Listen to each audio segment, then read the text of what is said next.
Okay, morning YouTube. Firstly, apologies. Sorry I've been on the missing list and haven't put any films up in a while. I've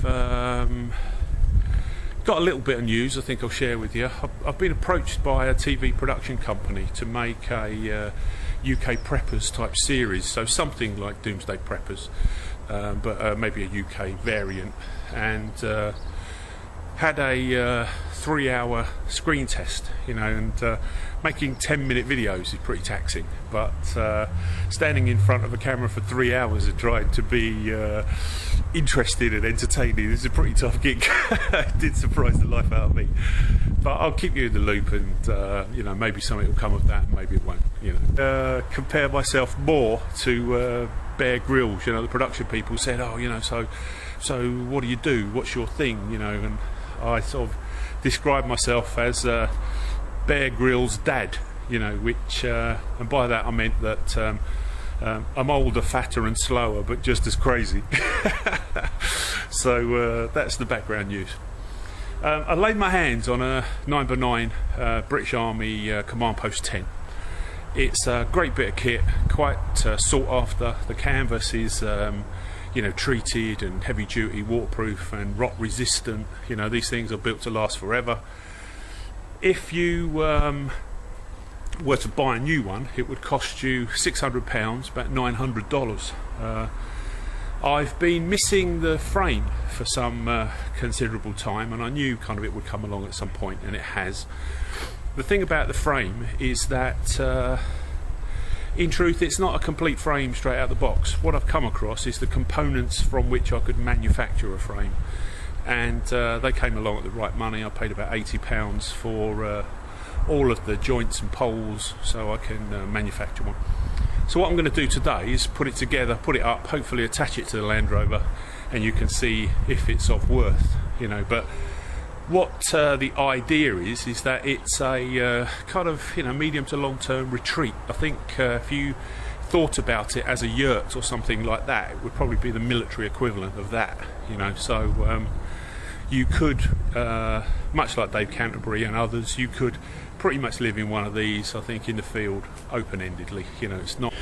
Okay, here's the components that I came across.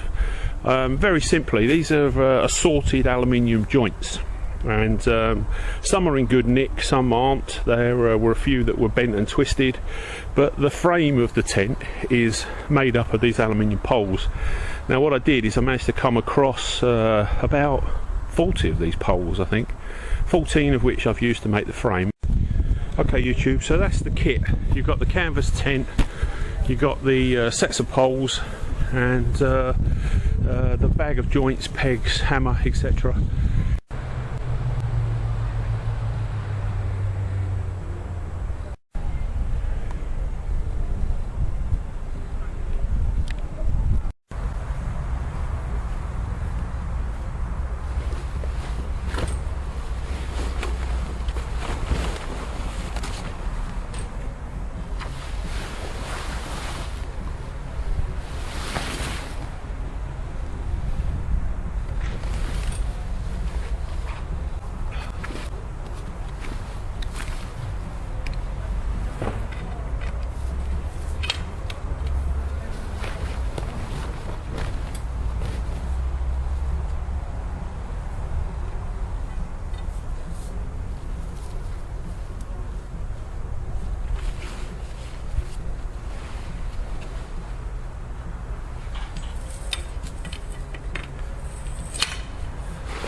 Okay, like most military bits of kit, they're really, if ever, short of manpower. It goes up a lot quicker when you've got 2 or 3 of you.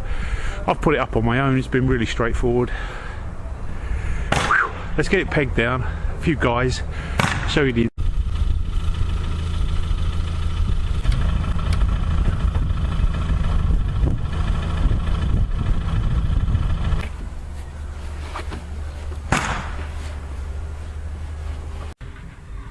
That's just a little sleeve that I've rigged up around the chimney for the potbelly stove, just so that the heat isn't transferred to the canvas.